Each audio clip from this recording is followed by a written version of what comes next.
दोस्तों आज की ये कहानी रियल जगह पर आधारित है जिसका नाम है कुलधरा, जो कि राजस्थान के एक शांत रेगिस्तान में स्थित है। इसके बारे में आपने YouTube पर कई कहानियां सुने होंगे, वीडियोस देखे होंगे, लेकिन आज के इस वीडियो में आगे जो आप सुनने वाले हो उसे सुनकर आप शायद ही भूल पाओ। इसलिए मैं पहले ही वार्निंग देना चाहता हूँ कि कमजोर दिल वाले ना देखे तो ही अच्छा है। दोस्तों कहा जाता है कि ये गांव भी हमारे गांव शहर की तरह हुआ करता था, जहां लोग थे, समाज था और एक हंसता खेलता गांव हुआ करता था। और इसी गांव में एक इतनी सुंदर स्त्री थी जिसे देख लोग चांद कहकर पुकारते थे। लेकिन इसी गांव में राजन सिंह नाम का एक अमीर व्यक्ति था जिसकी नज़र उस लड़की पर था जो कि गांव के मुखिया की बेटी थी। और एक बार मुखिया के घर जाकर जबरदस्ती लड़ाई करने लगता है और चिल्लाने लगता है कि इस लड़की को मुझे दे दो, नहीं तो मैं पूरे गांव को बर्बाद कर दूंगा। और जस्ट इसके दूसरे दिन ना मुखिया गांव वालों के साथ चर्चा करता है कि इस क्रूर व्यक्ति से हमारी बेटी को बचाना होगा। इसके बाद ना मुखिया को याद आता है कि उसके गांव में एक बूढ़ी औरत भी रहती है जो कि कोई सामान्य औरत नहीं है।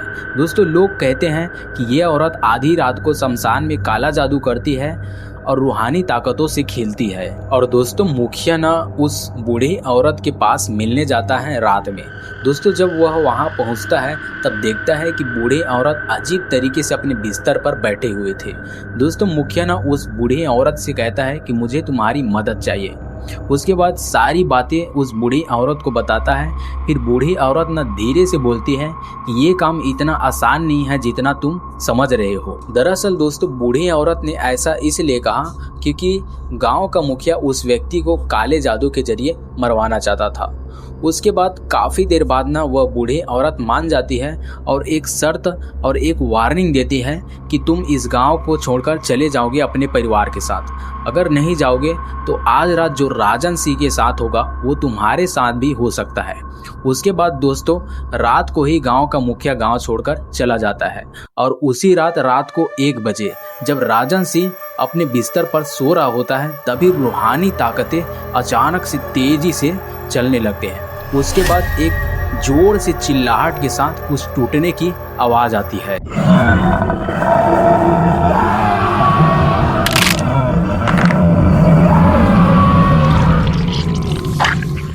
और जब सुबह होती है तो राजन सिंह के घर भारी भीड़ लगी होती है। और जब लोग देखते हैं कि राजन सिंह का शरीर जो है अजीब तरीके से पड़ा है और वो भी खून से लथपथ, रीढ़ की हड्डी टूटी हुई, मानो ऐसा लग रहा था कि किसी ने उसे कच्चा चबा लिया है। इस घटना के बाद लोगों को समझ आ चुका था कि ये किसी व्यक्ति ने नहीं किया है। इसके बाद दोस्तों इसी तरह से गांव में कई लाशें अजीब तरीके से मिलने लगते हैं। इसके बाद लोग इस जगह को शापित मानकर वहां से जाने लगते हैं और उसके बाद ये गांव जो है पूरी तरह से खंडहर में तब्दील हो जाता है।